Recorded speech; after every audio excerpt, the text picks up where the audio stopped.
Datuk Yang Di-Pertua. Pendahulu saya mengucapkan terima kasih kepada Ahli Yang Berhormat yang telah membahaskan isu-isu berkaitan dengan Kementerian Kewangan. Izinkan saya, Datuk Yang Di-Pertua, untuk menjawab beberapa isu yang telah dibangkitkan. Isu pertama yang dibangkitkan adalah mengenai dengan GST. Seramai 52 ahli parlimen telah membangkitkannya. Saya berharap Yang Berhormat setuju. Saya tidak sebut satu persatu kerana ia akan makan masa yang panjang. Ya, boleh. Seperti mana kita maklum bahawa dunia melalui proses evolusi melibatkan semua sektor. Kita lihat dari segi teknologi, kita lihat dari segi multimedia dan sebagainya. Begitu juga dalam bidang kewangan dan juga bidang pencukaian. Dalam bidang kewangan kita tahu sektor perbankan berubah daripada Basel II pada Basel III. Dari segi sektor, dari segi accountancy, diperkenalkan FRS 139. Arti kata lain, pelaburan yang dibeli dulu berasaskan kepada kos di dalam balance sheet, sekarang berdasarkan kepada harga pasaran semasa. Kemudian dari segi kerajaan telah mula berubah daripada cash accounting kepada accrual accounting. Begitu juga dalam bidang pencukaian, telah berubah daripada sales and service tax kepada goods and service tax. Sekarang ni 160 lebih buah negara telah melaksanakannya dan kita merupakan salah satu negara yang belum lagi melaksanakannya. Kita tahu bahawa dalam konteks dunia dan juga negara, kita selalu dalam proses mencapai kematangan yang lebih tinggi. Jadi atas dasar itu, apabila 160 buah negara telah melaksanakan, kita mendapati sudah tiba masanya untuk kita melaksanakannya pula. Kedua, kita lihat dari segi ekonomi global. Kita tahu bahawa ekonomi global tiap-tiap dekad berhadapan dengan krisis ekonomi tahun 70-an, 80-an, 90-an, dan sekarang daripada tahun 2009 sudah lebih kurang 5 tahun kita berhadapan dengan keadaan ekonomi yang tidak menentu. Dalam konteks ini, ekonomi kita umpamanya, kita berdepan dengan situasi ekonomi global yang begitu tidak menentu. Kekuatan ekonomi kita adalah berteraskan kepada ekonomi domestik. Domestik ini bermaksud bahawa dari segi penggunaan swasta, pelaburan swasta dan juga pelaburan atau penggunaan oleh kerajaan. Kerana kita tahu bahawa dari segi sektor ekspor kita, kedudukannya tidak menentu. Kita pernah mencapai pertumbuhan yang lebih rendah daripada pernah yang kita capai. Jadi kita tahu apabila kita melaksanakan GST, 3 elemen tadi, penggunaan swasta, pelaburan swasta dan juga pelaburan dan penggunaan oleh kerajaan akan meningkat. Ini akan dapat mempertahankan kekuatan ekonomi kita. Umpamanya dalam separuh masa pertama tahun ini, kita capai pertumbuhan lebih kurang 4.2%. InsyaAllah suku tahun ketiga ni yang akan diumumkan pada hari Jumaat nanti, pencapaian kita jauh lebih tinggi daripada 4.2%.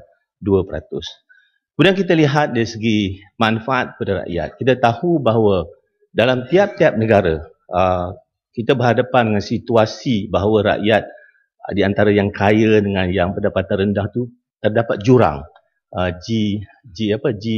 GNI coefficient itu berlaku. Jadi dalam konteks negara kita ke arah untuk melihat pertumbuhan pendapatan rakyat negara kita dan juga dari segi peningkatan kurangkan jurang di antara yang kaya dan yang miskin. Jadi saya mengucapkan terima kasih kepada semua ahli parlimen yang pada dasarnya bersetuju supaya GST ini dilaksanakan. Tetapi ada pandangan melihat dari segi timing bila nak dilaksanakan. Timing ini dikaitkan satu dengan ketirisan, ini isu yang dibangkitkan. Kemudian dibangkitkan dengan rasuah. Saya baca di sini handset oleh Yang Berhormat Pematang Pauh mengatakan mengenai ketirisan. Pertama harus telus, kedua hentikan rasuah ketirisan dulu. Ketirisan berdasarkan unjuran kita. Daripada laporan Ketua Audit Negara, itu mungkin menjangkau sehingga 25 bilion ringgit. Tan Sri Yang Di-Pertua, bila bercakap 25 bilion ringgit, itu satu jumlah yang besar. Jadi inilah sumber yang dirujuk adalah kepada laporan Ketua Audit Negara. Bila kita kaji laporan Ketua Audit Negara, laporan Ketua Audit Negara ada dua siri 1 dan siri 2. Keseluruhan teguran daripada Ketua Audit Negara melibatkan jumlah sebanyak 1.5 bilion ringgit. Ini terbahagi kepada kerajaan persekutuan dan juga badan berkanun persekutuan. Apakah takrif teguran audit? Teguran audit ini bermaksud bahawa apabila kita meluluskan satu bajet, kita lulus di parlimen. Selepas kelulusan bajet ni akan digunakan. Ini kita letak dalam dari segi pentadbiran bajet tersebut. Financial Budget Administration, penggunaannya. Dari segi penggunaan tersebut, ia mestilah menepati kepada sasaran dan juga kepada prinsip bajet itu diluluskan. Teguran Ketua Audit Negara bermaksud bahawa Ketua Audit Negara mendapati bahawa perbelanjaan tersebut tidak mengikut kepada sasaran dan juga prinsip. Itu dari segi Ketua Audit Negara. Jadi yang perlu dilakukan oleh kementerian adalah untuk membuat kajian. Adakah sama ada ia tidak menepati sasaran ataupun tidak? Kalau tidak menepati sasaran, sekarang ni kita ada 100 pegawai kerajaan yang akan diambil tindakan dan 25 kes SPRM. Katalah melekat kes ini. Bermakna baru berlaku ketirisan. Itu maksud dia. Tapi katalah kita ambil 1.5 bilion ni sebagai asas, ya. Asas kepada ketirisan. Kita ambil lah, kita buat assumption. Walaupun bukan 1.5 bilion keseluruhannya, jumlah tersebut hanya meliputi 0.6% daripada bajet tahun 2012 sebanyak 251 bilion ringgit. Kalau kita ambil pula di bawah Kementerian Kerajaan Persekutuan, ia hanya meliputi 1.117 bilion ringgit. Iaitu lebih kurang 0.4%. Jadi jikalau Yang Mohd Pematang PAU merujuk kepada laporan Ketua Audit Negara, jumlahnya itu 1.5 bilion. Kalau Kerajaan Persekutuan hanya 1.1 bilion, bukan 25 bilion ringgit. Ini yang harus kita jelaskan, ya. Kerana mahu supaya pelaksanaannya mesti mengelakkan ketirisan yang ada. Kemudian kita cakap dalam konteks rasuah, ya.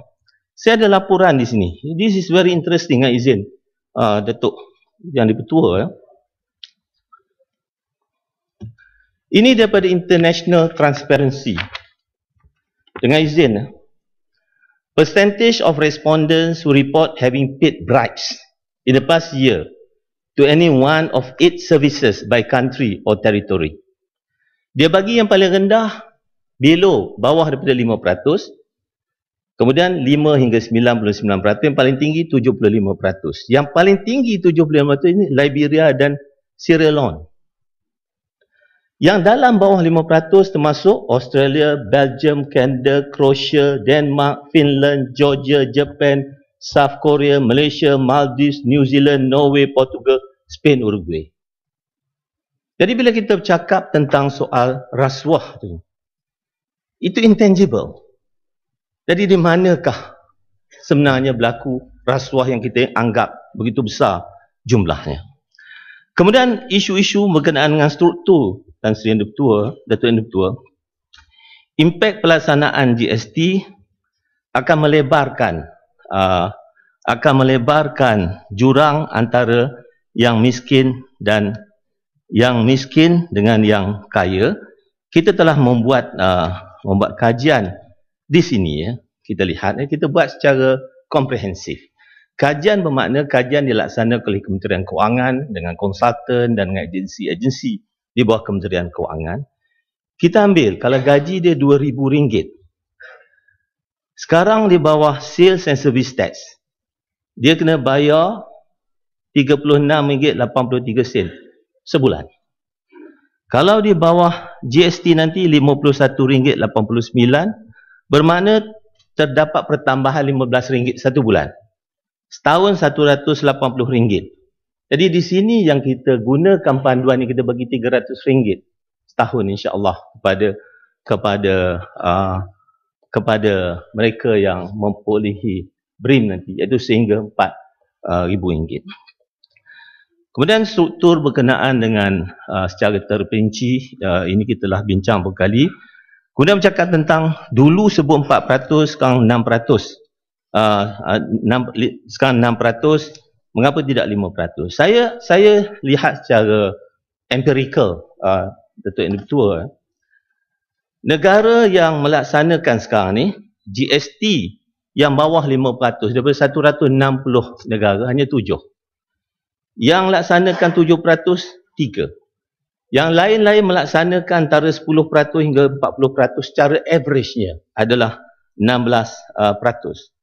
Kemudian saya lihat negara yang melaksanakan GST daripada tahun 2010 hingga sekarang, kadar yang dikenakan adalah 15%, yang paling tinggi 40%. Dalam erti kata lain, kita mengikut kepada current punya perkembangan, jadi kita letak 6%, sebenarnya antara yang termurah di dunia. Harga barang naik sukar dikawal, ini kita telah sebut ya, akan berlaku 1.8% dari segi peningkatan CPI. Tapi ini melibatkan mereka yang membeli pada nilai yang lebih tinggi. Impak tambahan hasil, ini telah kita bincang, tahun pertama 3.8 bilion, tahun kedua 9 bilion. Status kedudukan di zon bebas cukai, GST tidak dikenakan. Hotline, kita ada hotline. Kemudian latihan kepada SME akan kita laksanakan. Mengadakan roadshow, kita telah pun merancang, akan kita laksanakan dengan meluas. Kemudian Anti-Profiteering Act, ini akan kita laksanakan. Isu kedua melibatkan soal fiskal. Soal fiskal ni, Tan Sri Yang Ketua, ada beberapa isu yang dibangkitkan. Satu, mencadangkan kerajaan memperjelaskan tindakan untuk menyalurkan sebahagian pendapatan untuk mengurangkan defisit. Yang ini, Tan Sri Yang Ketua, kita telah pun menyatakan dengan jelas bahawa dasar yang kerajaan buat itu begitu transparent, iaitu prinsip-prinsip kita.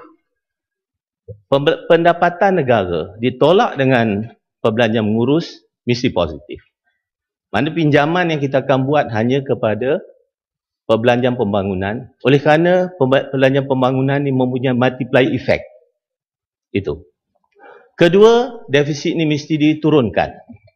Kita rancang tahun depan 3.5, kemudian tahun 2015 3%. Hutang kepada GDP mesti bawah 55%. Saya nak jelaskan kepada Datuk Yang Ketua, kalau ikut di bawah Akta Pinjaman Domestik, di bawah Ya, silakan. tidak, biar saya habis dulu boleh? Okey. Okay.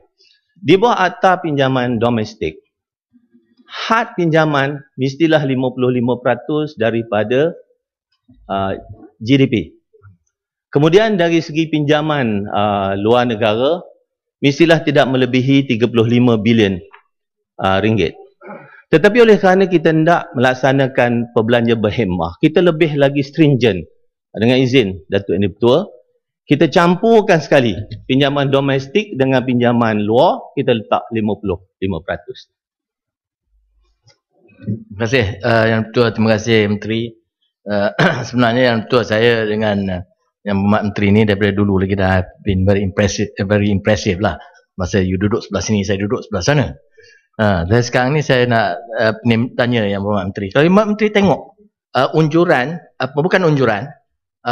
fakta bahawasanya peningkatan kita punya perbelanjaan mengurus,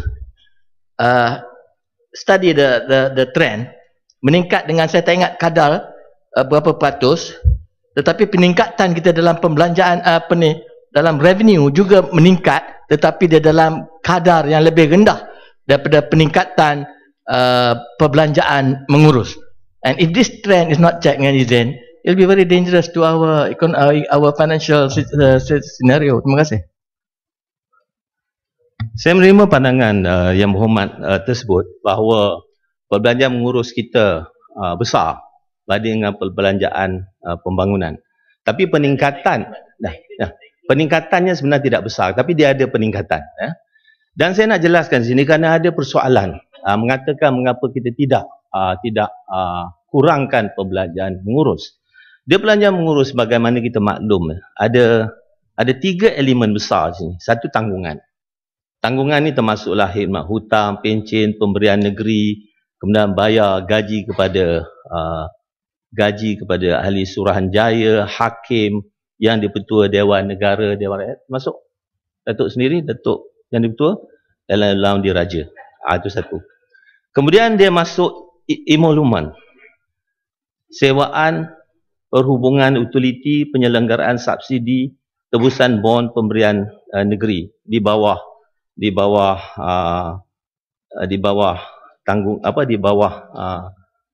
constitution dengan izin. Yang ini adalah perbelanjaan yang tetap. Dan perbelanjaan tetap ni sebenarnya adalah 83% daripada seluruh perbelanjaan mengurus. Jadi bermakna bahawa perbelanjaan mengurus hanya tinggal 17% saja yang tidak tetap. Yang tidak tetap ni pula, kalau kita lihat ya, penggunaan tersebut adalah untuk facilitate dengan izin. Yang tetap tadi dengan yang tetap tadi. Yang antaranya perjalanan dan pengangkutan, makanan, bekalan bahan mentah, bekalan pejabat, perkhidmatan, aset dan perbelanjaan lain. Jadi dengan itu memang sukar untuk kita nak potong dan nanti biasa habis. Kita bercakap tentang perbelanjaan pembangunan pula. Sebenarnya apa yang kita lakukan adalah pada setiap rancangan Malaysia kita tetap dah jumlahnya. Dan pembelanjaan pembangunan ni bukan mudah untuk dilaksanakan. Kerana kalau kita lihat dari segi pembangunan, macam kita buat jalan umpama highway kata umpamanya, ia memerlukan kepada kelulusan tanah, kelulusan statutory dan sebagainya, dan berasaskan kepada itu kita tetapkan di bawah umpamanya rancangan Malaysia ke-10 jumlah yang harus kita adakan untuk perbelanjaan pembangunan, iaitu 230 bilion. Dan kita gunakan pada tahun 2011, 12, 13, 14, 15. Kita bajetkan macam itu. Supaya perbelanjaan pembangunan kita lebih memberi impak yang besar. Itu sebabnya kita tidak berbelanja semata-mata secara direct. Okey, kerajaan buat jalan. Kita pula ada secara PPP supaya impaknya lebih besar lagi. Terima kasih Mohd Menteri. Saya melihat perangkaan yang dikeluarkan. Saya melihat bahawa perbelanjaan mengurus meningkat dalam kadar dalam tempoh masa 3-4 tahun ini lebih kurang 14% kalau tak silap saya. Saya ingat pegawai boleh cek balik. Dan peningkatan hasil kita meningkat dengan hanya lebih kurang 12%. There is a discrepancy of 2%. Dan kalau trend ini berterusan, bertambah pula yang Mohd Menteri, kita punya hasil kita pergantungan kepada minyak 35-40% adalah satu keadaan yang pada hemat saya lah cukup berbahaya, sebab saya dipahamkan dalam sehari dua yang lepas minyak di Amerika pun dah turun to the lowest 5-month low kalau tidak silap saya. Terima kasih Tuan. Yang Mohd Menteri, boleh saya tambah sikit? Ya, Datuk Timbalan Pengerusi, saya tidak persoalkan peruntukan OE ataupun mengurus untuk 2014 bagi perbelanjaan emolumen, tanggungan dan juga dasar sedia ada. Tapi saya lihat dalam senarai belanjawan 2014 ni, peruntukan untuk dasar sedia ada ni perkara baru, melibatkan 9.4 bilion dan juga untuk one off 4.6 bilion. Ini yang menyebabkan peruntukan ataupun belanjawan mengurus kita jadi membengkak. Jadi saya ingat semasa di Kementerian Pertahanan menyediakan belanjawan tahunan tu, kami dilarang benar untuk membuat dasar sedia ada ni.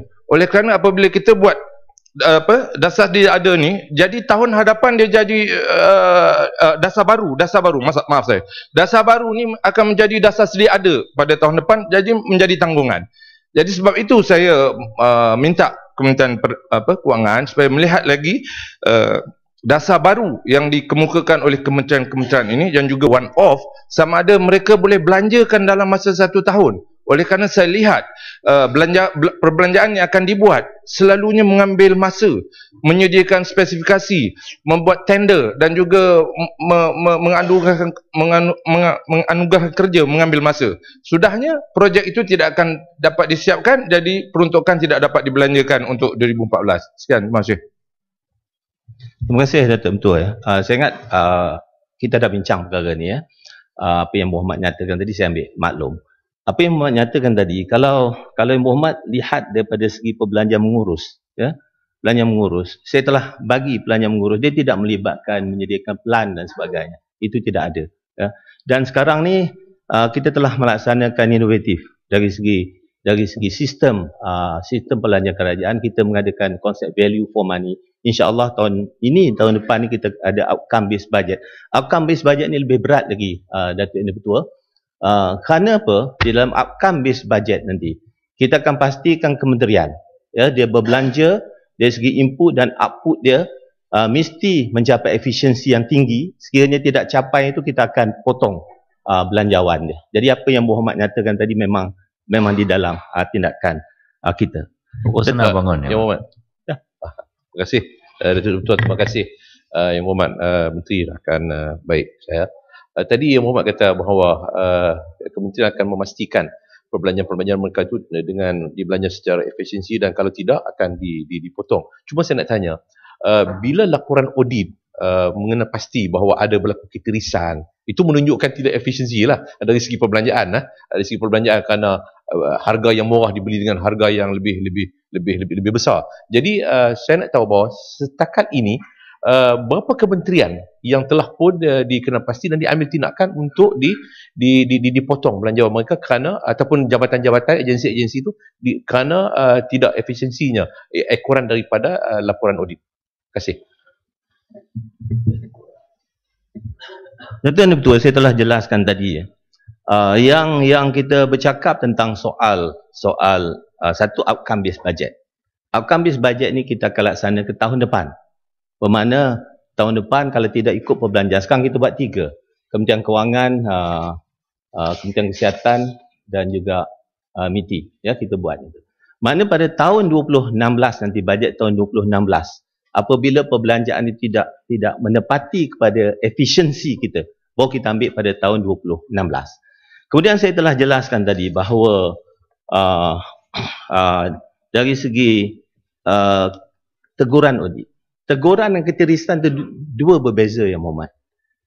Kita ditegur kerana pada pandangan Ketua Audit Negara, perbelanjaan tersebut tidak mengikut kepada piawaian yang ditentukan, tidak capai sasaran. Jadi kementerian mesti ambil tindakan untuk membuat siasatan, adakah betul atau tidak. Jadi dalam konteks ini sebenarnya saya nyatakan 100 pegawai-pegawai sekarang ini sedang disiasat dan dari segi SPRM 25 kes. Itu tindakan kerana kita tidak mahu yang berhormat kerana tindakan beberapa pegawai kerajaan.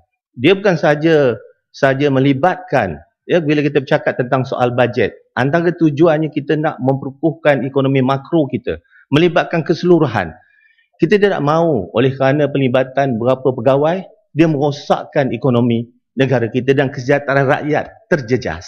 Di samping itu kita tidak mahu kita ada lebih daripada 1 juta pegawai kerajaan disebabkan berapa kerat inilah yang merosakkan keseluruhannya. Jadi itu sebab kita mengambil tindakan tegas ke atas mereka-mereka ini. Kemudian kita lihat dari segi sikit lagi. Ya, baik. Terima kasih Datuk Yang Dipertua, terima kasih Muhammad Menteri. Okey, selain daripada faktor manusia tadi ya, faktor manusia ada tindakan penyiasatan kemudian SPRM dan sebagainya. Tetapi saya percaya bahawa daripada laporan audit itu telah pun dapat mengenal pasti tentang dari segi proses, prosedur, mekanisme yang ada kelemahan-kelemahannya. Jadi setakat ini, apakah kementerian telah bertindak untuk memperkenalkan ataupun memperkasakan mekanisme-mekanisme yang ada itu untuk supaya ada halangan-halangan daripada berlaku berterusan ketirisan ataupun ada ruang untuk faktor-faktor manusia ini mengambil kesempatan. Jadi berapa banyak mekanisme-mekanisme baru yang telah diperkenalkan hasil daripada teguran ataupun cadangan yang telah dibuat oleh laporan audit? Kita melihat perkara ni Datuk Mentua secara serius ya. Contohnya dari segi Kementerian Kewangan. Apabila Yang Berhormat Perdana Menteri menjadi Menteri Kewangan, kita menubuhkan jawatankuasa perolehan. Jawatankuasa perolehan ni melibatkan dua peringkat. Satu, Kementerian Pelaksana, katalah JKR ataupun kementerian lain, dan kemudian di Kementerian Kewangan. Apa yang berlaku di Kementerian Pelaksana, mereka akan terima tender. Terima tender, mereka buat penilaian 3 technical evaluation. Berdasarkan itu, yang manakah yang terbaik? Berdasarkan bukan saja lulus dari technical, tetapi juga dari segi harga yang terbaik. Kemudian dibawa kepada Kementerian Kewangan untuk kita kaji. Pasal kita kena ada check and balance, Datuk Mentua. Kita kaji, berdasarkan kepada kajian tersebut, kita membuat keputusan. Untuk makluman Yang Berhormat ya, sehingga sekarang 85% dari projek-projek tender yang kita beri sebenarnya bawah daripada harga anggaran yang telah disediakan oleh pihak kementerian. Jadi ini salah satu yang kita buat dan kita dapati efektif cara itu bila kita buat dengan cara yang begitu serius. Kemudian kita ada ni aku janji apa dia panggil itu janji bila kita datang mesyuarat kita membuat satu perjanjian di mana kita sebagai jawatankuasa tersebut tidak terlibat dalam projek tersebut dan SPRM boleh masuk anytime untuk menyiasat ini. Pasal kita ambil serius perkara ini. Kemudian langkah-langkah untuk mengatasi masalah defisit negara ini telah kita bincang. Kemudian kita lihat pula kepada di bawah fiskal negara ini telah selesai. Silakan. Terima kasih Datuk Speaker dan juga terima kasih Menteri. Kalau Menteri tadi, terima kasih kerana terangkan secara teliti bagaimana check and balance dalam sistem kerajaan dari segi tender dan sebagainya.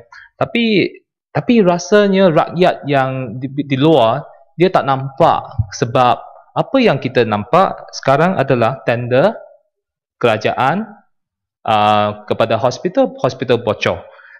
Kalau Jambatan Pulau Pinang kedua, dia punya rem runtuh.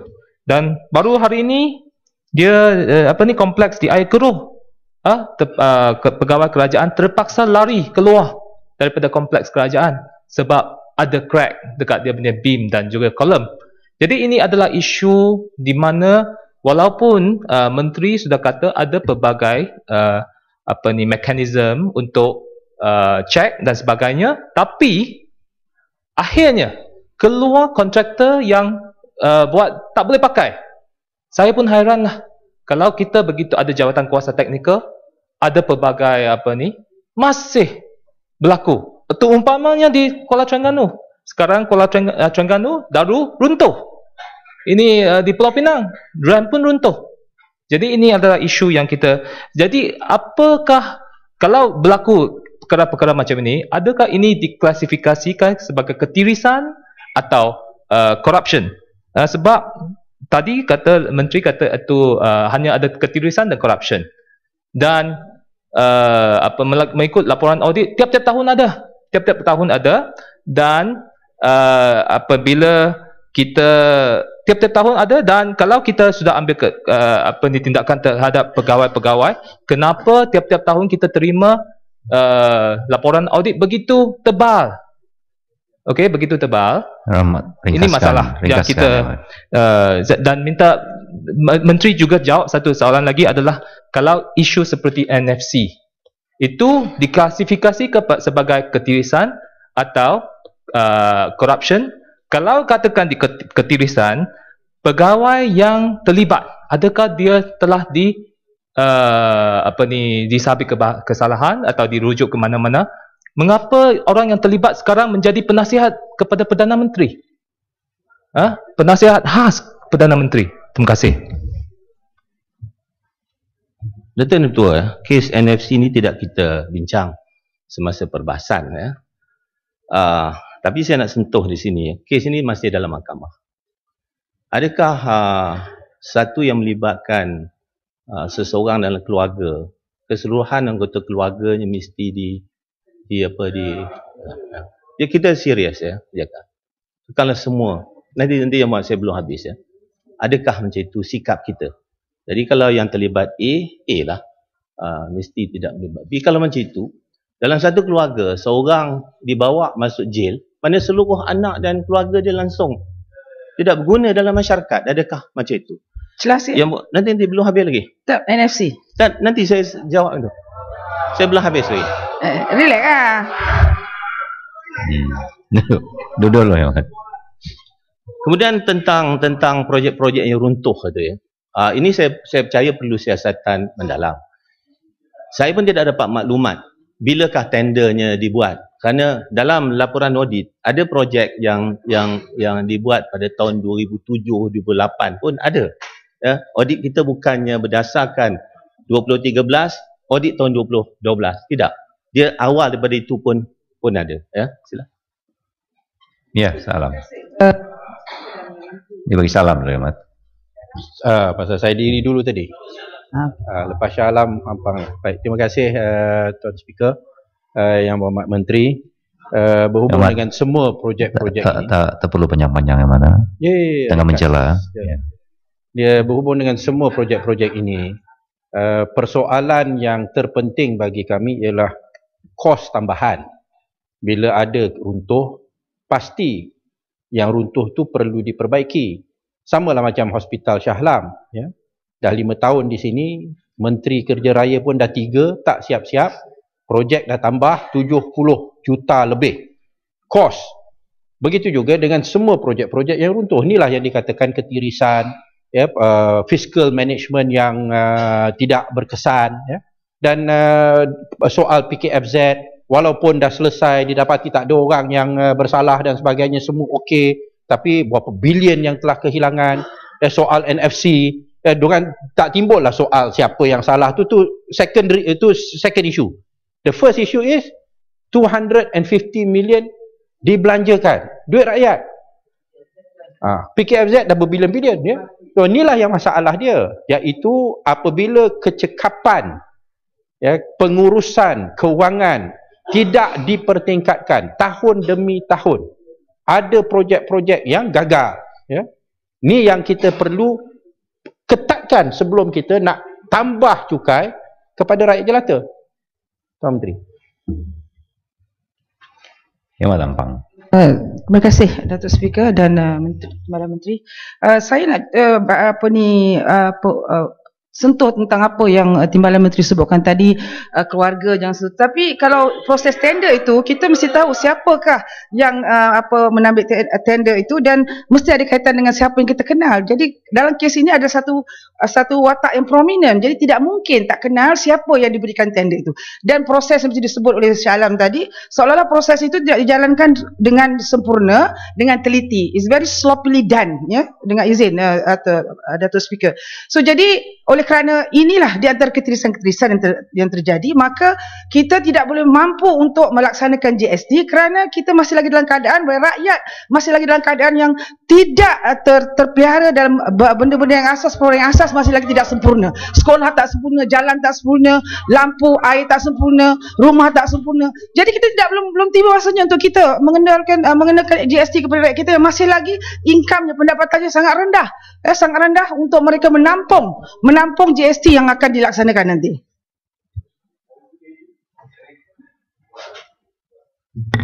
Dan saya betul ya, cerita GST ni sebenarnya kita dah habis. Kemudian Yang Berhormat pergi ke belakang. Dan saya telah sebutkan tadi ya. Bila kita bercakap tentang soal tidak mahu melaksanakan GST kerana ketirisan kata Ketua Pembangkang, beliau merujuk kepada laporan Ketua Audit Negara kata 25 bilion ketirisan. Itu yang saya petikaikan.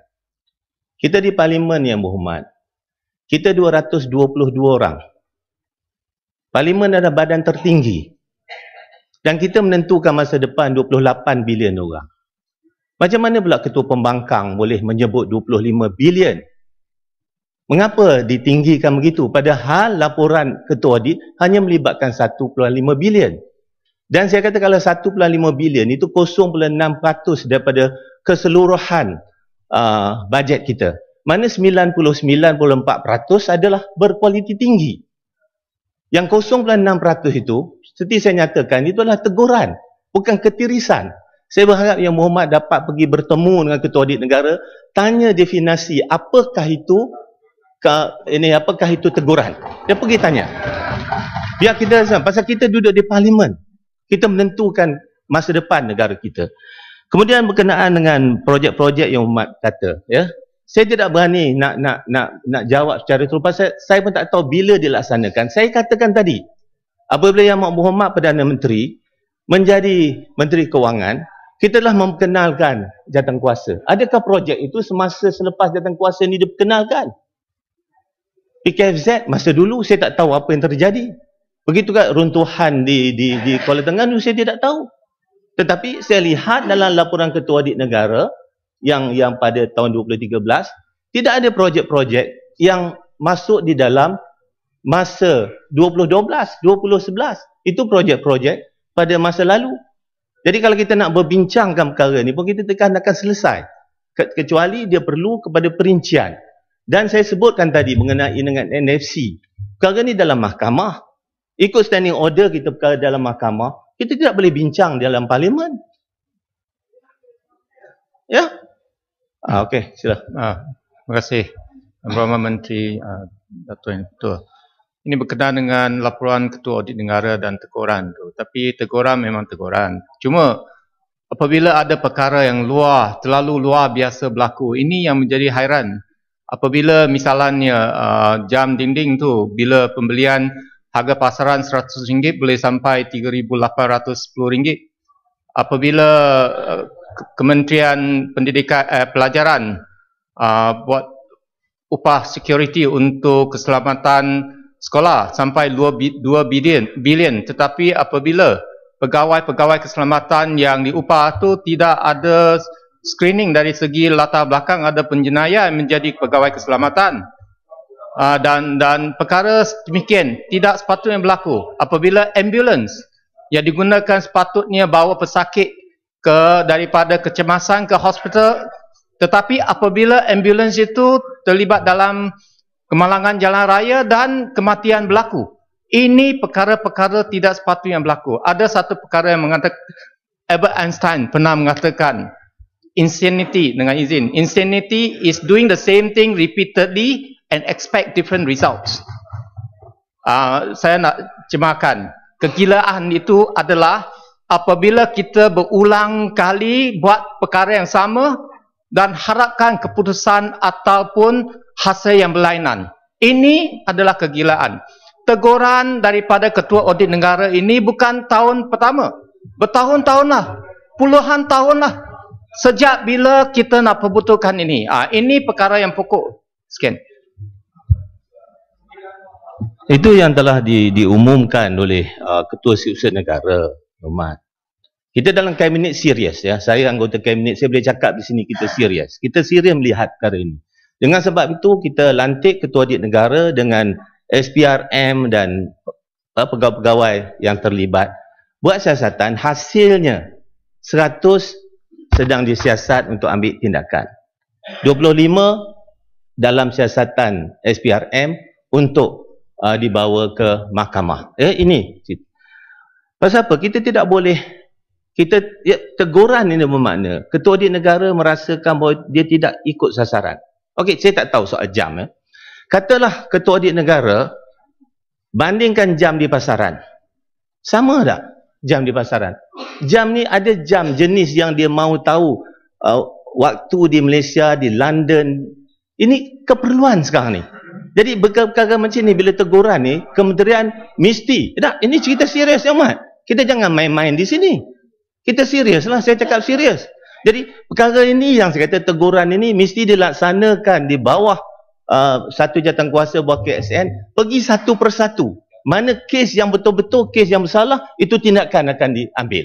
Kalau kes tu semata-mata atas dasar rasakan bahawa pembelian itu tidak betul, ini perlu dikaji oleh kementerian masing-masing untuk tentukan bersalah ataupun tidak. Kita tidak boleh mengambil semua kes sebagai bersalah.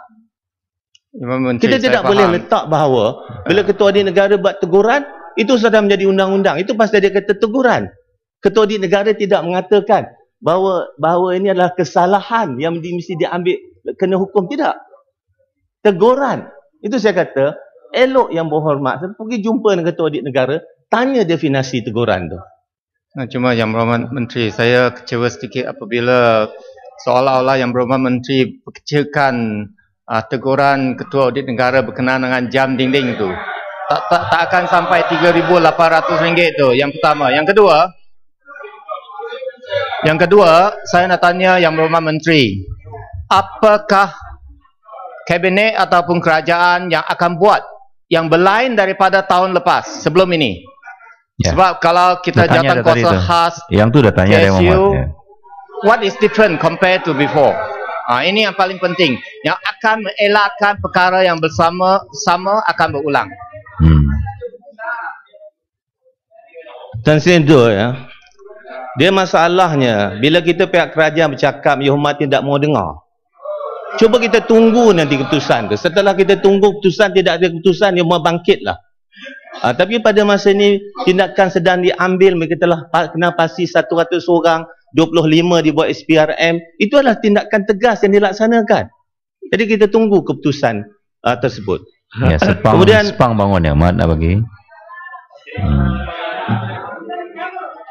Saya nak tanya terima kasih kepada Yang Berhormat Menteri. Saya nak tanya berdasarkan Menteri punya definisi ketirisan. Cuba jelaskan kepada Dewan ini apakah definisi ketirisan wang negara ini. Saya nak tanya, adakah apabila satu projek yang membazir, satu projek yang contohnya bayaran elektrik yang tinggi, konsert K-pop tadi itu, adakah itu tidak digolongkan sebagai ketirisan, sedangkan asalnya penaja nak bayar, lepas tu government has to pay. Jadi kalau kita kira semua ini, saya rasa angka yang dinyatakan oleh Permatang Power bukan satu angka yang tidak munasabah. Jadi sekarang ni kita nak tahu apakah definisi ketirisan. Jelaskan pada Dewan ini, apakah definisi ketirisan? Dia Mike please. Menteri Mike. Tidakkah laporan ketua audit negara itu ada angka? Cuba Yang Mat duduk, ambil semua angka tu dicampurkan. 25 bilion ke? Define apa ketirisan? Kalau ketua audit negara Yang Mat, nanti. What do you mean by ketirisan? Macam ni, tak macam ni. Yang Mat tak boleh macam tu. Yang betul tak boleh macam tu Yang Mat. Laporan ketua audit negara dia kata teguran. Dia teguran. Yang Muhammad kata jika diambil cara betul 25 bilion kata ketua pembangkang tu betul. Mana dia? Kaji betul-betul. Tak? Pasal yang Muhammad nyata saya tanya yang itu. Yang Muhammad bangkitkan. Jawab, apakah dia makna ketirisan? Contoh ketirisan saya dah cakap tadi, yang Muhammad tidak ada dalam Dewan ini. Mengatakan 1.6 juta, itu tak ketirisan ke? Baik. Okey. Tak apa Yang Mat duduk. Duduk Yang Mat. Saya menyatakan dia tidak susah.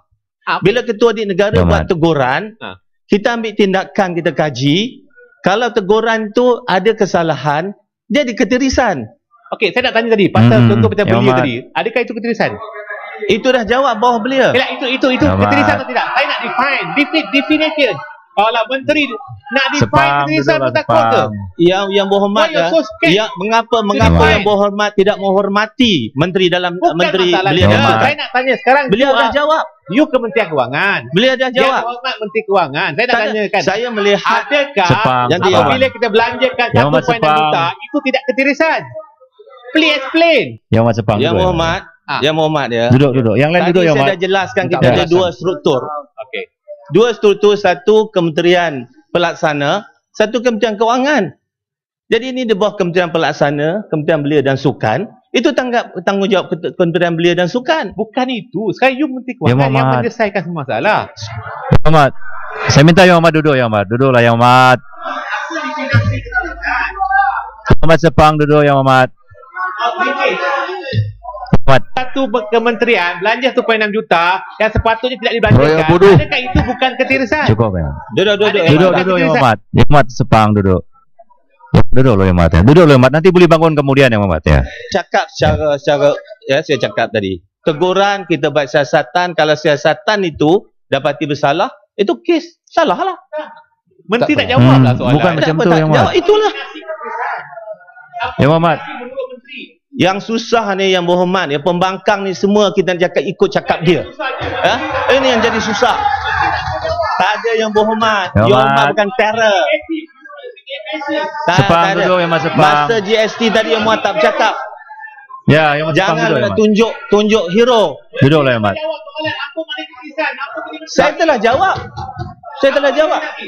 Apa Yang guna Muhammad, kita tak lampiaskan boleh macam ni, ketua Yang Muhammad. negara? Menteri tak payah layan. Muhammad Sepang duduk Yang Muhammad. Muhammad duduklah Yang Muhammad. Duduk Yang Muhammad. Kalau itu tak tulisan. Muhammad Sepang, mikrofon dah mati Yang Muhammad. Duduk ya.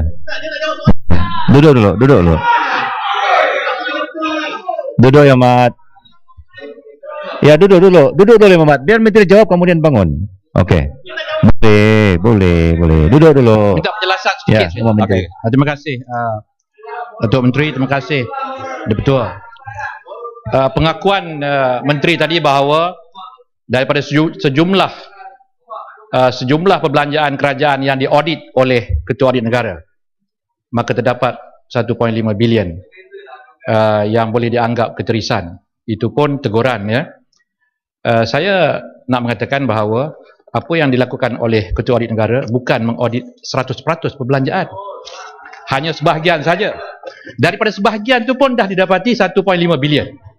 Maka yang diprojeksi oleh Ketua Pembangkang, seandainya keseluruhan perbelanjaan itu diaudit, itu yang datangnya jumlah tersebut. Dan kita masih ingat, pernah Ketua Audit Negara ada menyebut sejumlah 20 bilion itu. Jadi bukan tidak berasas apa yang dibangkitkan oleh Matang Pauh, tetapi adalah projection. Kalau keseluruhan perbelanjaan kerajaan itu diaudit oleh Ketua Negara, oleh Ketua Audit Negara. Apa pandangan Menteri? Terima kasih. Yang Berhormat Menteri, saya pun sebentar, mau penjelasan sedikit. Sebentar Yang Muhammad. Nak bagi jalan Yang Muhammad? Ya, Kuantan. Terima kasih. Yang Berhormat Menteri, saya pun penjelasan sedikit. Apabila Yang Berhormat Menteri mengatakan tadi bahawa SPRM akan menjalankan siasatan. Kemudian sekiranya didapati bersalah, maka akan diambil tindakan. Boleh tak Yang Berhormat Menteri berikan penjelasan berkenaan dengan prosedur dan proses tindakan diambil? Kerana setiap tahun Ketua Audit Negara membuat laporan dan rakyat di bawah sentiasa menunggu ya apa dia tindakan yang akan diambil kalaulah berlaku kesalahan. Sebab kita tahu SPRM tidak ada kuasa untuk mendakwa. SPRM hanya boleh buat siasatan. Jadi siapa yang akan mendakwa? Siapa yang akan bertanggungjawab terhadap katakanlah 1.5 bilion tadi? Siapa yang akan bertanggungjawab? Boleh Yang Berhormat Menteri berikan penjelasan satu persatu siapa yang ambil tindakan, siapa yang mendakwa dan bagaimana kita nak menjadikan siapa yang bersalah itu bertanggungjawab ya di atas kesalahan. Ya, cukup kan. Menteri. Datuk Ketua, isunya isu sama saya dah jawab tadi ya. Saya teruskan, Datuk Ketua. Berkenaan dengan contingent liability. Duduk dulu Yang Muhammad, duduk. Duduk dulu Yang Muhammad. Sekejap. Ada fakta ni. Berkenaan dengan Fakta. Minta Bukit Menteri jawab Mata Jam, soalan. duduk Tolong dulu, jawab soalan. Fakta. Duduk dulu. Duduk Menteri, dulu. Menteri kata dia nak sambung jawapan dulu. Duduk dulu Yang Muhammad. Boleh. Datuk Ini berkaitan. Kenapa tak faham ni? Berkaitan, Duduk dulu, berkaitan. nanti kemudian tanya. Berkaitan. Tunggulah dulu Yang Mat ya. Datuk Ketua, macam mana kita nak jadikan tempat ni kita nak berbincang ke intelektual? Ya. Kalau macam ni perangai, saya bagi jalan. Tapi tekanlah saya tak boleh nak berdiri nak jawab. Yang tu salah Yang Muhammad, tak boleh macam tu. Tunggulah dulu. Saya bagi jalan. Okey, berkenaan dengan contingent liability, Datuk Ketua ya. Kita tahu bahawa kita mempunyai satu jumlah contingent liability. Contingent liability ini melibatkan kepada jaminan. Jaminan ini, Datuk Yang Ketua ya, ia adalah jaminan yang dibagi kepada agensi-agensi. Jadi apabila kita lihat pada contingent liability, yang kita lihat bukan secara kuantitatifnya, kita melihat secara kualitatif. Dari segi kualitatifnya, manakah pinjaman-pinjaman jaminan-jaminan yang berisiko untuk tidak dibayar. Jadi ini Kementerian Kewangan akan sentiasa mengkaji kerana agensi-agensi yang kita baginya adalah agensi-agensi yang mempunyai kemampuan sendiri untuk membuat bayaran kecuali projek-projek yang kita panggil dengan izin public goods. Dalam arti kata yang tidak datang keuntungan, kita perlu bayar masa depan pembayaran tersebut. Yang ini kita telah masuk cash flow kita dari segi jangka panjang. Kemudian yang berhormat, kemudian mengenai dengan DEOE ni saya telah tendang penjelasan. Ya, salam. Terima kasih. Boleh buat macam ni kan Muhammad, supaya kita tak kecoh ya. Bagus. Terima kasih Muhammad. Terima kasih.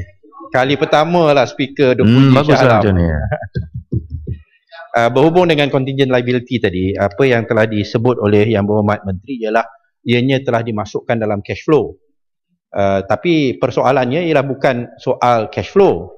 Kita nak tahu sama ada jumlah itu telah diambil kira di dalam hutang negara.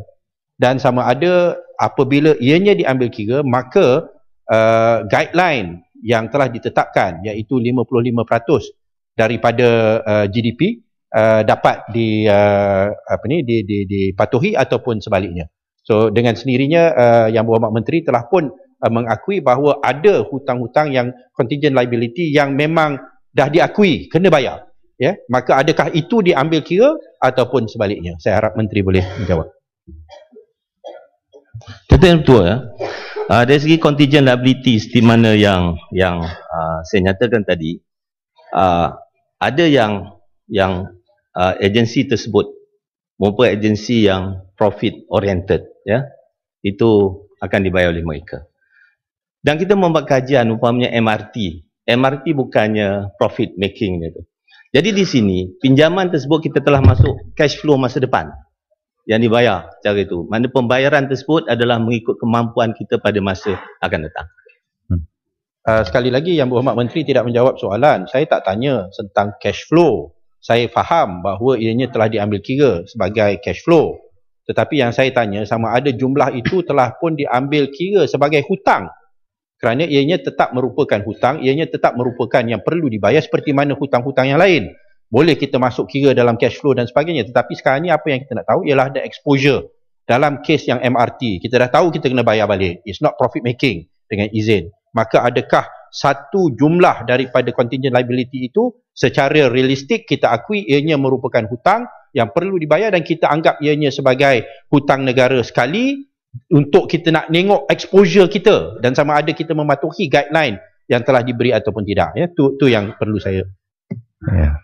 Betul. Dari segi guideline, ya. Dari segi guideline, apabila kita berhutang sebenarnya. Berhutang itu termasuk dalam debt GDP ratio. Ini dibuat di seluruh dunia. Contingent liability ini luar daripada itu.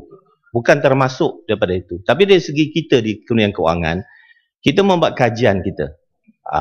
Yang saya nyatakan tadi, kita dapati bahawa MRT ini tidak mempunyai daya untuk bayaran, bukannya profit making body, jadi tidak ada daya untuk bayar. Dan kita di Kementerian Kewangan, kita membuat projection kita untuk jangka panjang 10 tahun. Sehingga sekarang sampai 20 tahun di bawah Fiscal Policy Committee. Mana kita faktorkan yang ini. Kita buat projection masa depan oleh kerana kita tidak mahu membuat pinjaman kepada MRT yang tidak mampu dibayar oleh kerajaan. Jadi yang tidak boleh bayar di kerajaan ni yang kita ambil kira masuk di dalam kita punya perancangan masa depan. Kepala batas bangun Ahmad. Bagi kepala batas dulu Ahmad. Can you quantify the amount? Ya. Can you quantify the amount? Saya bagi cara tulis itu.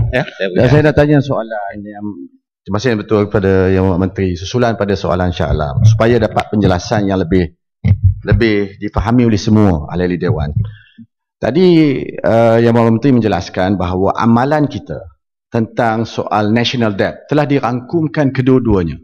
Domestic debt dan juga external debt. Walaupun external debt itu sebenarnya 35 billion.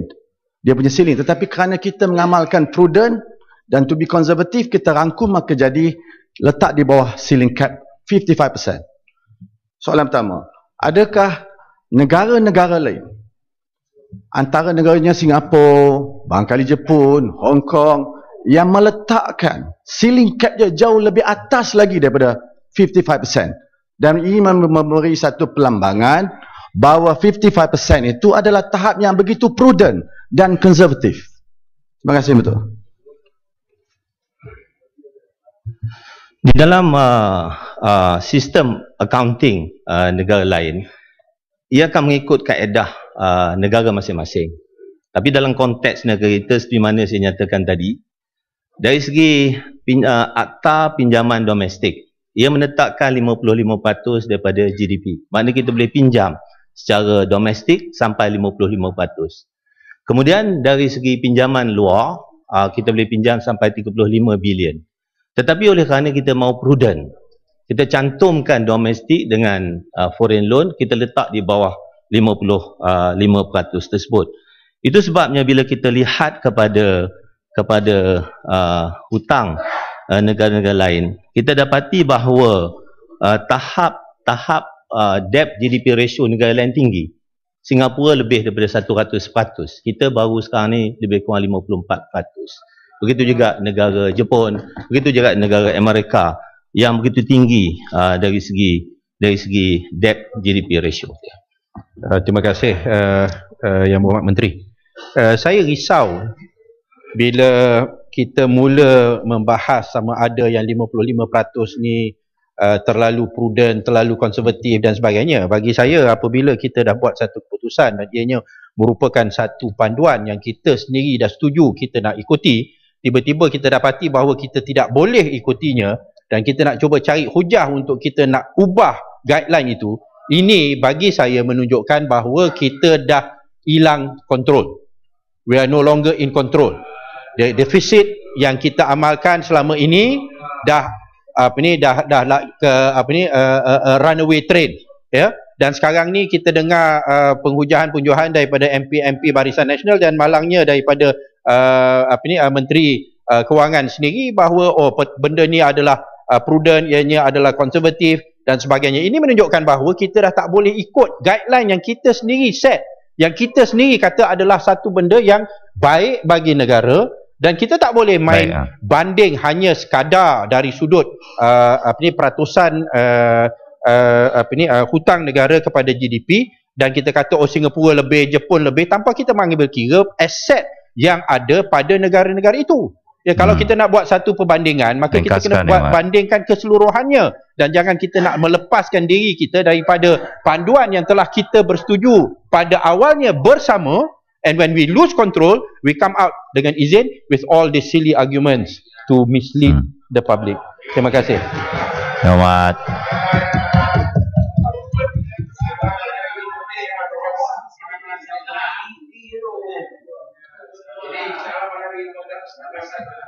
Dato' Ketua, ini sebenarnya Dato' Ketua, cara pembangkang berhujah.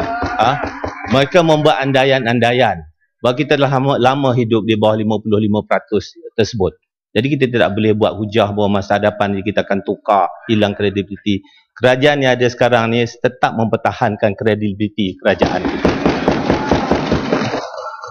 Ya, tu yang kita nak dengar, bahawa kita masih terima tu sebagai guideline kita, dan kita tolak segala alasan nak pandang pada negara lain dan sebagainya untuk nak ubah guideline itu. Salam dah lebih 10 kali bangun Yang Berhormat. Kita bercakap tentang soal rasionalisasi subsidi ini telah pun dibincangkan saya percaya oleh kementerian yang terlibat. Di mana kita maklum apabila kita mengurangkan subsidi kepada petrol, jadi bermakna kita bagi dalam bentuk BRIM. Sekarang ni 650 campur 50 yang bawah 3,000. Kemudian ada persoalan dalam manifesto Barisan Nasional kata nak bagi 1,200. Kita cakap dalam tempoh 5 tahun. Bermakna tahun hadapan 650 campur 50 jadi 700. Tahun 2015 apa kita laksanakan GST kita 500, maknanya 1,000. Kemudian kita akan bagi sehingga tempoh 5 tahun tidak kurang daripada 1,500. Kemudian ada satu persoalan. Kita bagi RM50. Sebentar ya Mat. Biar habiskan ayat tu. Kita bagi RM50 tersebut Dato' Ketua. Berapa ramaikah yang meninggal? Nah, yang meninggal 50,000 daripada awal sampai sekarang. 50,000 penerima BRIM yang meninggal dunia. Jadi berasaskan kepada kajian tersebut, kita merasakan bahawa kerajaan mesti bertanggungjawab tolong penerima BRIM bila berlaku kematian kepada penerima tu, keluarganya akan dapat RM30,000 dari segi insurans yang kita bagi. Nak bagi kopeng ya, Mat? Ya, silakan. Terima kasih Yang Berhormat Menteri dan Datuk Yang Betul. Ini soal hutang kerajaan persekutuan. Memang kita tahu, saya cuma nak dapat pengesahan.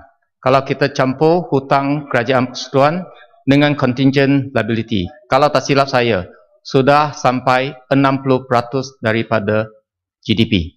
Ini saya cuma nak dapat pengesahan. Yang kedua, entah saya kalau kita lihat laporan ekonomi dan juga unjuran pendapatan dan hasil dan sebagainya. Jadi ada dijangka pada akhir tahun 2014 hutang akan sampai 54.7% daripada GDP. Ini bermakna tahap 55% tu kita sudah hampir sampailah. Ini bermakna kalau kira 2 bilion sebagai contingent reserve, ini bermakna kalau ada sebarang krisis ekonomi, masalah, kita tak mampu untuk penambahan perbelanjaan daripada kerajaan untuk sebarang krisis, sebarang outstanding masalah. Ya. Pandangan. Saya telah jelaskan tadi bahawa antara hutang dan contingent liability dia tidak dicampur dari segi sistem perkawanan antarabangsa. Dan dari segi kita nak menjaga kewangan negara kita, kita kaji, kita buat qualitative analysis di manakah daripada 33 jaminan tersebut yang kita rasa kerajaan perlu ambil alih. Yang ini kita telah masuk dalam cash flow kita. Kemudian Berhormat bertanya, 54.7%. Dia adalah berteras kepada GDP. Dan kita tahu bahawa GDP kita meningkat. Seperti mana saya nyatakan tadi, insya-Allah pada suku tahun ketiga, umpamanya pertumbuhan negara kita akan capai jauh lebih tinggi daripada 4.2% yang kita capai pada separuh masa yang pertama. Ya. Ada dah? Okey. Ya. Tadi saya berdiri tapi pasal Bintulu dia lapar. Okey. Bintulu dia lapar, dia buat bising, lalu mungkin menteri tak nampak. Ya. Saya nak tanya, saya nak tanya nombor satu, saya nak ingatkan Yang Berhormat Menteri bahawa jumlah yang contingent liability itu yang diambil kira sebagai hutang yang dah masuk dalam cash flow tu, kuantitinya atau tu quantified, dan untuk maklumkan pada saya tu pasal banyak kali dah sebelum ni ada yang kata akan beritahu tapi tak beritahu, ya. Itu satu. Nombor dua, tentang soal pemotongan subsidi ini, ya. Ini merupakan satu perkara yang saya rasa akan menjadi satu karakteristik ataupun satu sifat yang akan mewarnai bajet-bajet selepas ini, ya, kerana kita nampak bahawa dah ada pengujahan-pengujahan yang tertentu yang nak membuka jalan ke arah itu.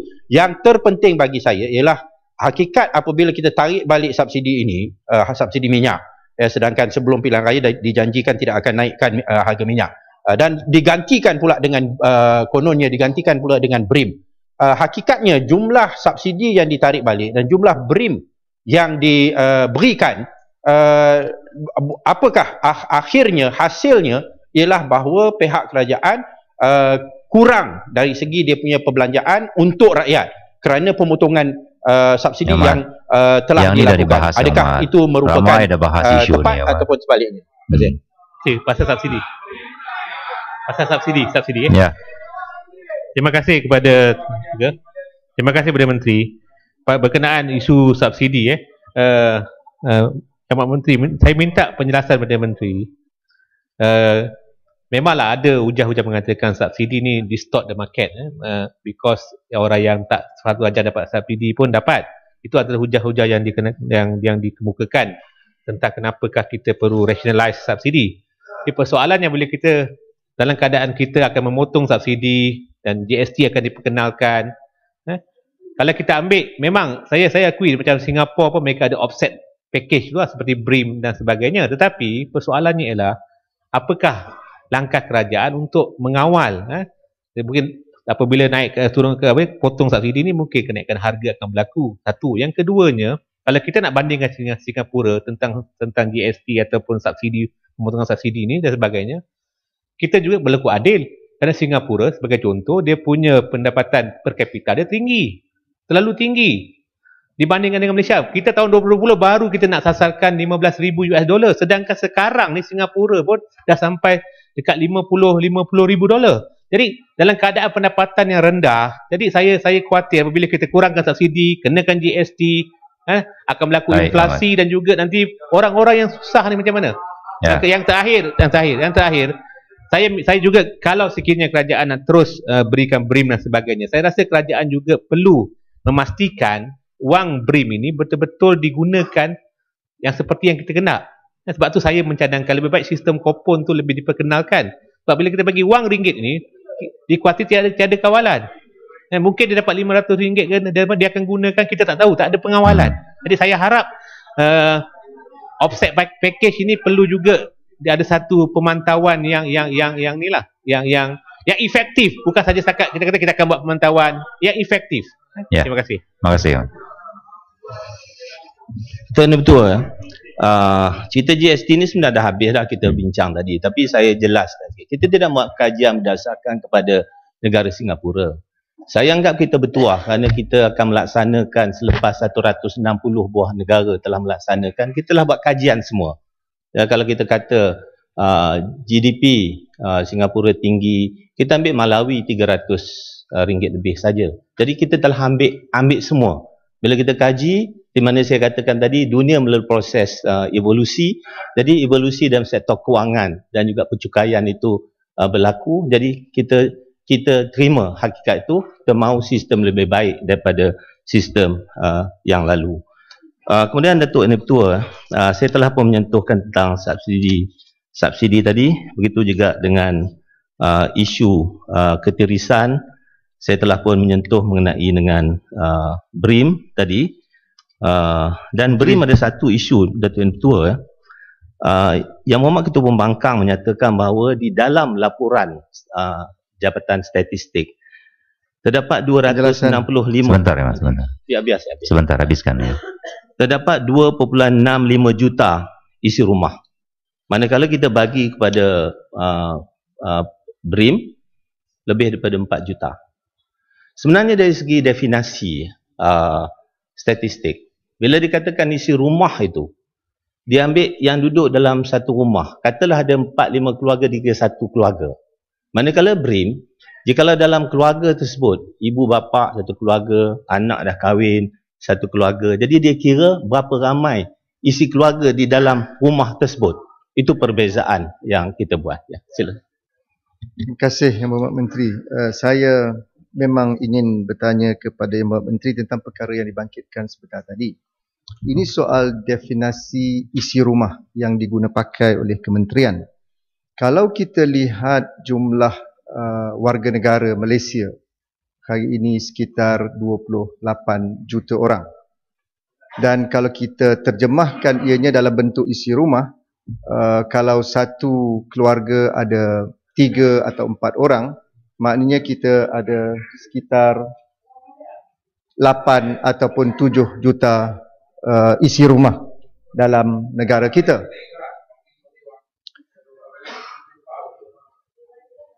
Bintulu ni dia nak bercakap ke dia nak ganggu? Ya, teruskan ya Mat. Maknanya dalam negara kita, kalau kita ikut definisi itu, sekitar 3 atau 4 orang dalam satu keluarga, kita ada dalam 7 ataupun 8 juta isi rumah. Tetapi kalau kita lihat statistik yang dikemukakan dalam sesi soal jawab baru-baru ini, permohonan untuk BRIM bagi tahun yang lalu ialah sebanyak 6.3 juta. Tetapi yang dianugerahkan BRIM sekitar 5 juta. Kalau ini berlaku, maknanya lebih daripada 50% daripada isi rumah di Malaysia merupakan penerima BRIM. Dan kalau kita lihat daripada syarat-syarat penerimaan BRIM, pendapatan isi rumah itu kurang daripada RM2,500.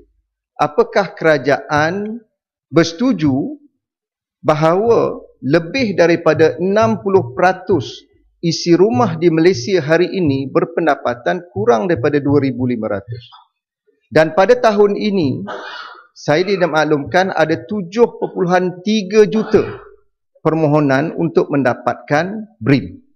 Maknanya ianya semakin lama semakin meningkat berdasarkan garis panduan yang telah ditetapkan oleh kerajaan. Kalau ini berlaku, apakah langkah yang diambil oleh kementerian dan kerajaan untuk memastikan pendapatan rakyat isi rumah di Malaysia ini dapat ditingkatkan? Dan ini belum lagi dilaksanakan GST. Sebab itu kebimbangan kita di dalam Pakatan Rakyat ialah untuk memastikan masalah ini diselesaikan terlebih dahulu, income inequality ini, sebelum pelaksanaan GST pada April 2015. Tapi saya minta Yang Berhormat Menteri dapat jelaskan tentang statistik ataupun definisi isi rumah ini, kerana kalau kita lihat daripada jumlah penerima BRIM, ianya amat membimbangkan dan boleh saya katakan hampir kesemua isi rumah di Malaysia ini adalah penerima BRIM hasil pentadbiran UMNO dan Barisan Nasional.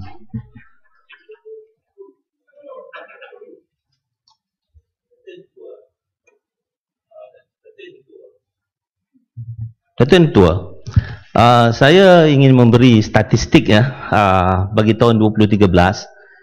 Isi rumah yang terima BRIM adalah 4.8 juta. Dan kita tahu bahawa keseluruhan isi rumah adalah kalau ikut statistiknya adalah 6.3 juta. Jadi ia meliputi 76%. Tapi saya menyatakan bahawa yang statistik yang Jabatan Statistik buat tadi, ia adalah berdasarkan pada dalam satu rumah. Dalam satu rumah ada berapa keluarga? Kalau ada 3 keluarga dikira 1. Itulah. Jadi itulah definisi isi rumah. Maknanya daripada 28 juta penduduk, nanti Yang Berhormat Menteri beritahu kita ada sekitar 7 juta isi rumah. Yang terima BRIM 5 juta isi rumah. Bukan 5 juta. Maknanya 76%. Apakah ini tidak menjadi kebimbangan kerajaan? 76% isi rumah di Malaysia adalah penerima BRIM.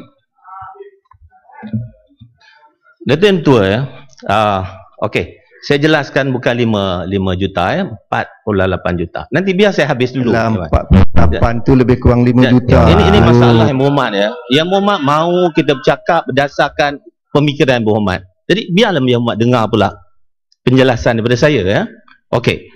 Yang Berhormat kata bimbang apakah dari segi mereka yang terima BRIM ini akan terus kekal atau tambah lagi oleh kerana pendapatan makin kurang. Bukan macam itu.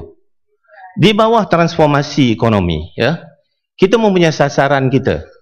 Sasaran kita bahawa setiap tahun kita punya GNI akan bertambah sekarang lebih kurang 1 trilion kepada 1.7 trilion. Mana ada pertambahan dalam 700 bilion daripada sekarang hingga tahun 2020. Kalau kita ambil itu, bila pertambahan tu dia diagihkan mengikut kerajaan dapat, pihak swasta dapat dan juga kaki tangan dapat, bermakna bahawa dari segi pekerja kita akan mendapat lebih banyak, akan mendapat peningkatan gaji pada tahun 2020. Saya mempunyai statistik sini tapi saya tak dapat nak cari. Kita telah membuat unjuran kita. Yang 20% gaji teratas berapa sekarang? Yang pertengahan 40% berapa? Yang bawah 40% berapa? Yang bawah 40% pun kita tengok. Kalau sekarang gaji dia 1,000 lebih, pada tahun 2020 insya-Allah akan dapat sampai daripada 2,000 hingga 3,000 ringgit sebulan. Ya, Yang Berhormat Menteri, terima kasih. Tapi itu adalah unjuran yang sedang dirancang oleh kerajaan. Yang saya tegaskan pada petang ini ialah setakat hari ini Yang Berhormat Menteri sendiri mengesahkan bahawa 76% isi rumah adalah penerima BRIM. Maknanya setelah 56 tahun UMNO mentadbir negara ini tidak dapat menyelesaikan masalah rakyat di Malaysia yang berpendapatan kurang daripada RM2,500 kerana syarat penerima BRIM itu, syarat penerima BRIM itu berdasarkan pendapatan isi rumah. Maknanya kalau 76% isi rumah di Malaysia adalah penerima BRIM, ini yang saya cadangkan. Apakah tidak menjadi kebimbangan kepada kerajaan? 76% isi rumah terpaksa menjadi penagih kepada pemberian BRIM. Apa yang telah dilakukan selama 56 tahun? Di mana dasar ekonomi barunya? Di mana agenda transformasi ekonominya? Yang Amat Berhormat Pekan menjadi Perdana Menteri bukan semalam. Sudah berapa tahun? 7 tahun? 8 tahun? 5 tahun? Apakah setelah 5 tahun memegang tampuk kuasa, masalah ini tidak boleh selesai? Saya tidak salahkan Perdana Menteri seorang sebab ia adalah collective decision of UMNO yang gagal mengangkat martabat rakyat Malaysia. Ya, ini bukan statistik saya. Ini statistik menteri. 76%. Ini menjadi satu concern bagi kerajaan yang bertanggungjawab. Dato' yang betul ya. Kita jangan keliru.